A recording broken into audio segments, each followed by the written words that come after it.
Olá pessoal, estamos aqui hoje para falar de um tópico bem interessante em relação ao EB2 National Interest Waiver, o EB2 NIW ou EB2 New, como muita gente gosta de falar.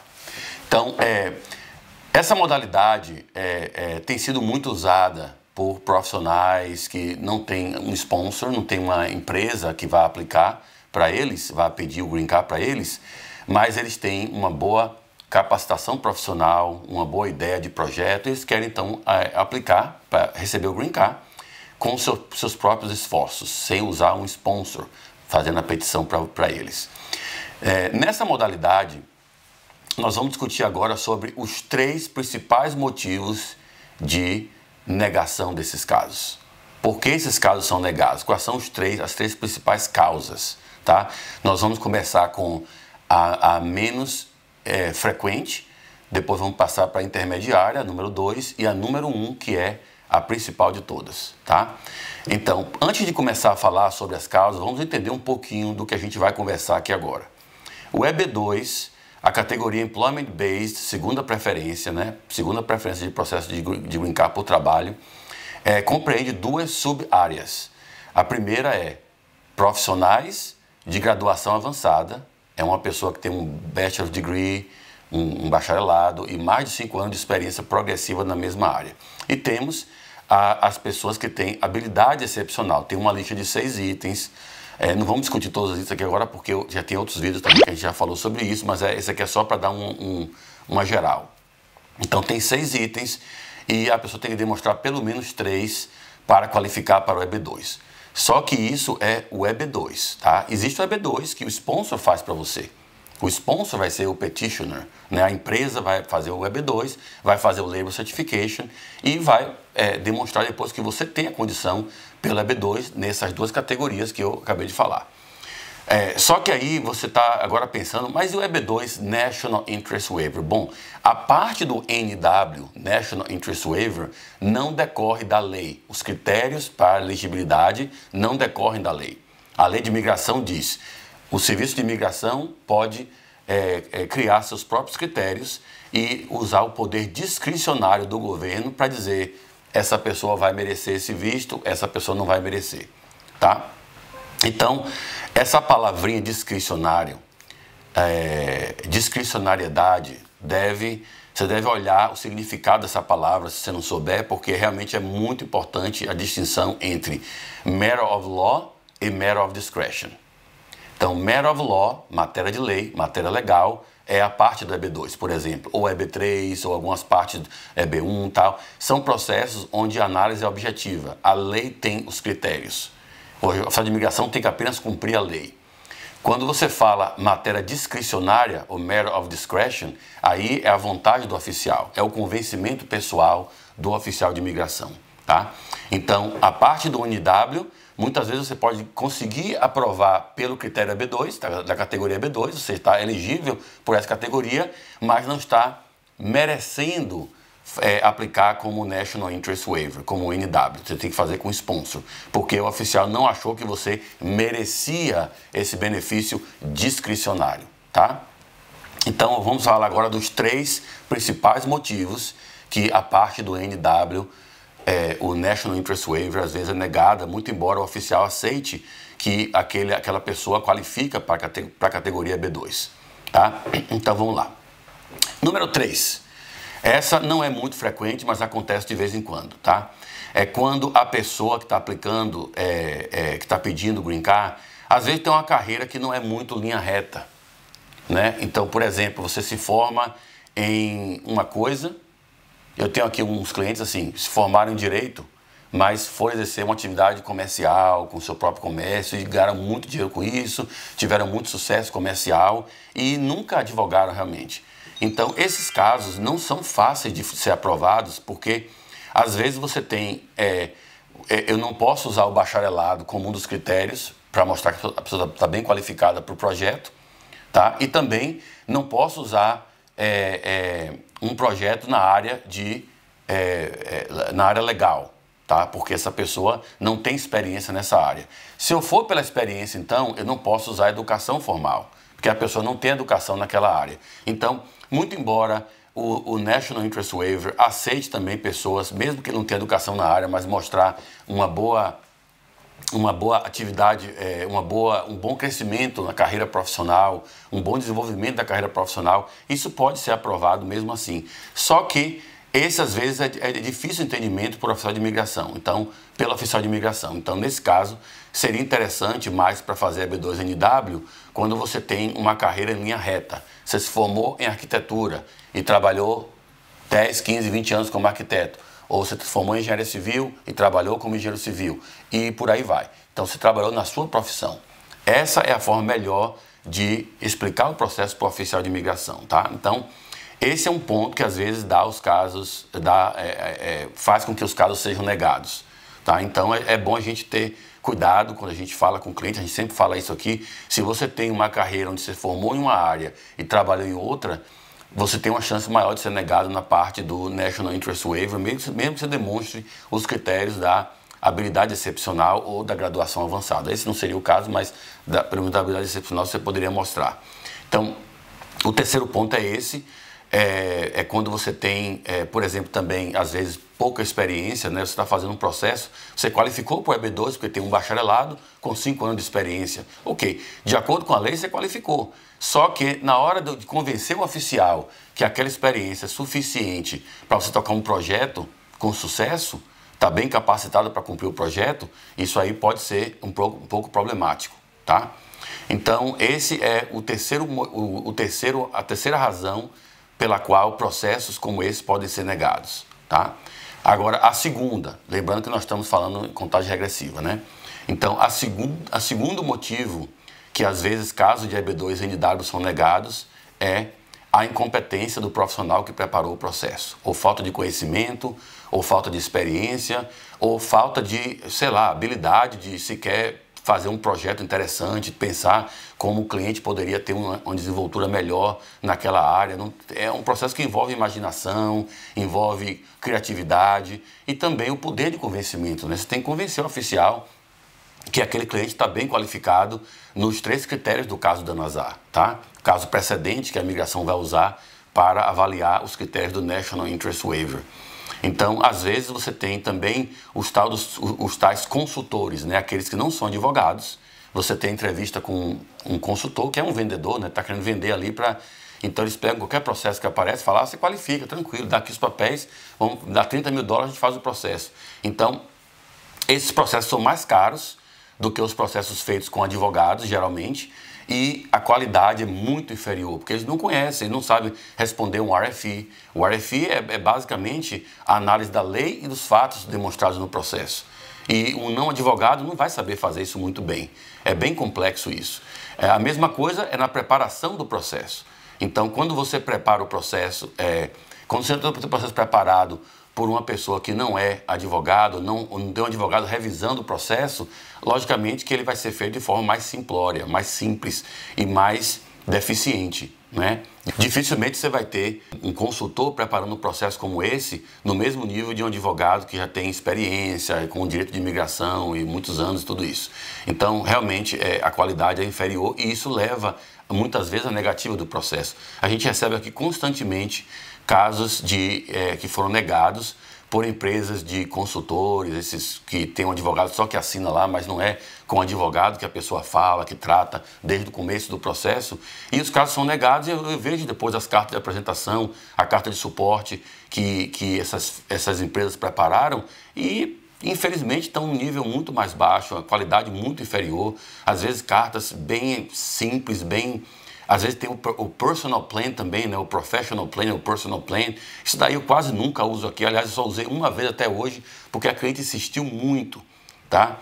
Mas eu já não estou nem mais querendo aceitar processos com personal plan e professional plan, porque isso aí, na minha opinião, é uma aberração. Isso não dá para você qualificar. Claro, pode ter caso aprovado, mesmo assim, tem oficiais que aprovam tudo, mas se pegar um oficial realmente que analisa os critérios, você não terá um caso forte tendo o personal plan, porque o business plan é a forma melhor de fazer o processo, na minha opinião e na opinião dos advogados que fazem EB2 National Interest Waiver, tá? Os consultores não têm essa opinião porque eles querem vender para você um pacote de $30 mil e diminuir o custo de produção daquele processo. Então o business plan vai sair mais caro no custo deles e eles não vão poder repassar isso para você. Então você paga mais por uma qualidade inferior, tá? Então esse é o motivo, é a segunda razão pela qual casos de EB2 e NW são negados. Às vezes o cliente qualifica bem, tem uma carreira linear, tudo certinho, tudo bem comprovado, e as empresas de consultoria às vezes colocam lá que vai fazer research, pesquisa científica, e a pessoa nunca fez pesquisa científica. Tá? Ou então faz um personal plan que a pessoa vai aplicar para trabalho, vai se desenvolver na carreira, tirar a licença profissional e aplicar para trabalho porque está faltando emprego. Gente, a natureza do EB2NW é não ter o job offer, não ter a oferta de trabalho. Porque você está como autônomo, você é self-employed, você vai criar o seu próprio posto de trabalho e, como argumento, às vezes vai gerar empregos para americanos. Então, se você fala que você vai procurar trabalho, você está dando um tiro no pé. Então, pode ser aprovado? Pode. Tem oficial que aprova tudo, como eu falei, que tem preguiça de escrever a carta de negativa. Mas, geralmente, esses processos têm uma chance bem menor de serem aprovados. E o mais interessante é você fazer um processo forte, tá? E o motivo de você fazer um processo forte é o primeiro motivo que eu vou contar agora, porque os casos de imigração de EB2NW podem ser negados. A causa principal de todas, de cara a campeã de todas as causas, é a incompetência de alguns oficiais de imigração, tá? Infelizmente, às vezes você é um engenheiro, ou você é um profissional de TI, ou você é um fisioterapeuta, ou um dentista, ou advogado, ou médico, o que seja. Mas o oficial de imigração não é, tá? Ele não é exigido deles ter essas formações, essa carreira profissional, essa experiência para trabalhar lá. Mas ele vai julgar você. Ele vai julgar a sua profissão, julgar a sua carreira profissional, julgar a sua capacidade de estar à frente do projeto e se o seu projeto tem mérito substancial e importância nacional. Imagine você, uma pessoa que não tem essa qualificação profissional, julgando um projeto que você tem de um business que você vai abrir, que tem que ter mérito substancial e importância nacional e para o qual você está bem qualificado ou qualificada para estar à frente desse projeto. Então, realmente, é difícil imaginar uma pessoa sem muita experiência ou conhecimento naquela área julgar isso de forma eficiente.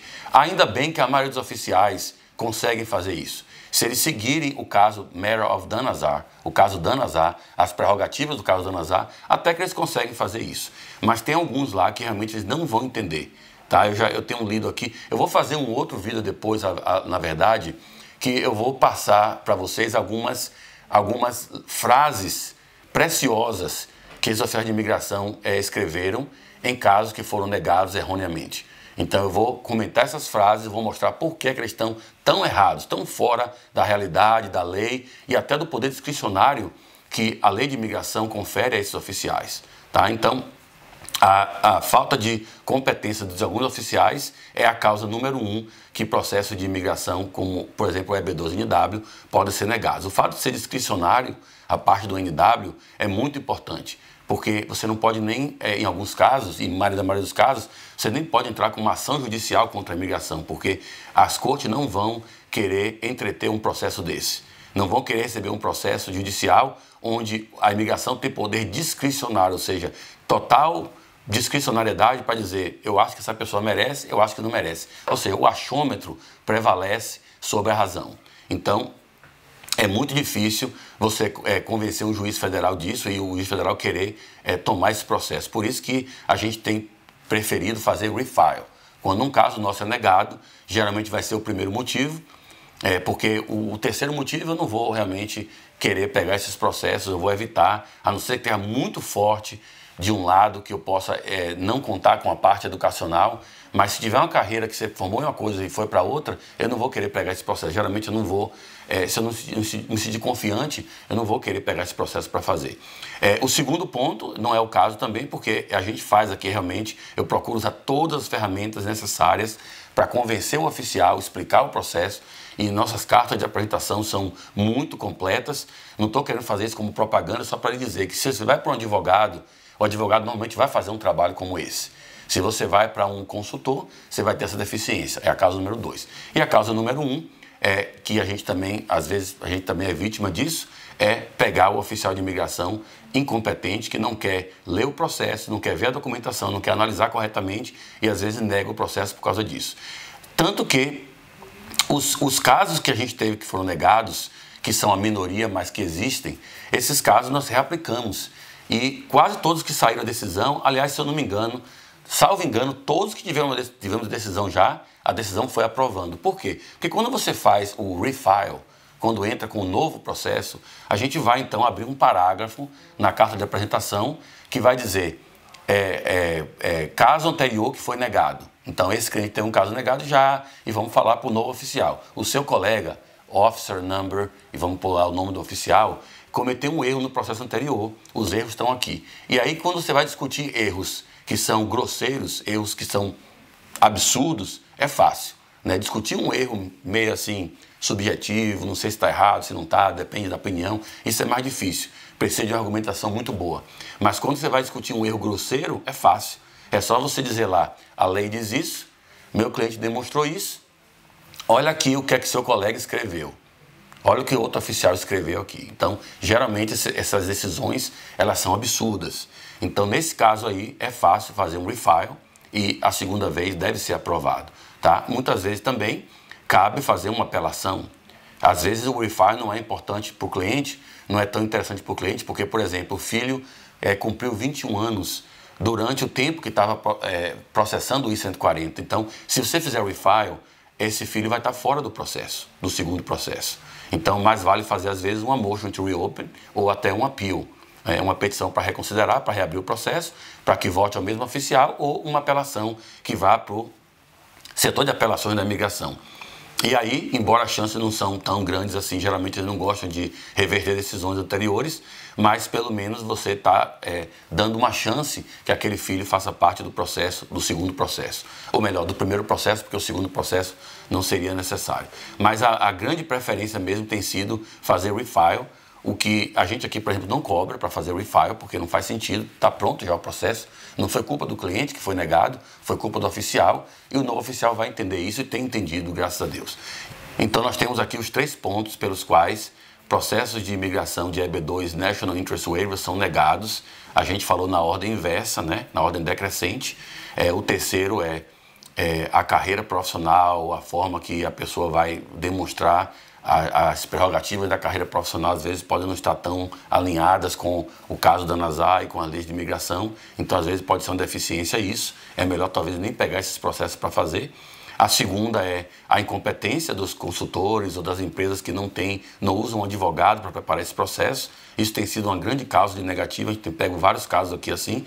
E o primeiro, o principal, o campeão de todos, o número 1, a falta de preparação, falta de competência do oficial de imigração. Às vezes até eu digo que eles já têm a prerrogativa na cabeça de que ele vai negar aqueles processos. Eles já vão trabalhar, o que apareceu na minha frente hoje eu vou negar.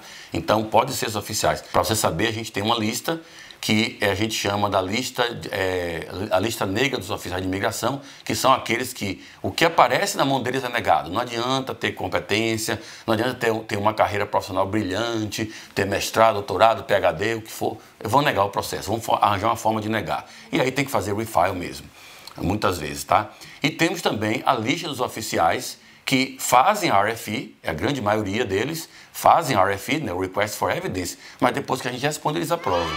E a RFE às vezes é só para ganhar tempo, mas eles aprovam depois, porque vão ver que todos os elementos de convencimento estão ali. Então, esses são os 3 pontos principais, tá? Existem outros motivos, obviamente, mas esses são, se eu for dividir aí, eu vou dizer que talvez uns 20% são o terceiro ponto, talvez mais uns 20% são o segundo ponto, e aí o resto que sobrou aí, 60%, realmente são os oficiais de imigração que não têm realmente a preparação necessária para estarem à frente do seu processo. Eu costumo dizer que o NW é pessoas desqualificadas julgando pessoas qualificadas. infelizmente eles não têm a competência e a qualificação para julgar um engenheiro, depois um arquiteto, depois um fisioterapeuta, depois um dentista, e aí por aí vai. Então, essas são as 3 primeiras causas, as 3 principais causas. Eu espero que isso tenha dado para vocês uma luz diferente sobre o EB2NW e depois nós vamos fazer outros vídeos, inclusive como eu prometi, comentando alguns erros graves que oficiais cometeram e escreveram nas cartas de negativa que vão fazer você dar risada, mas na verdade o cliente deve ter chorado quando leu aquilo ali. Então, isso aqui é mais uma coisa de interesse público para demonstrar a vocês os motivos principais pelos quais esses processos podem ser negados. Espero que vocês tenham gostado do vídeo. Não esqueça de subscrever ao nosso canal no Instagram, no Facebook e também no YouTube.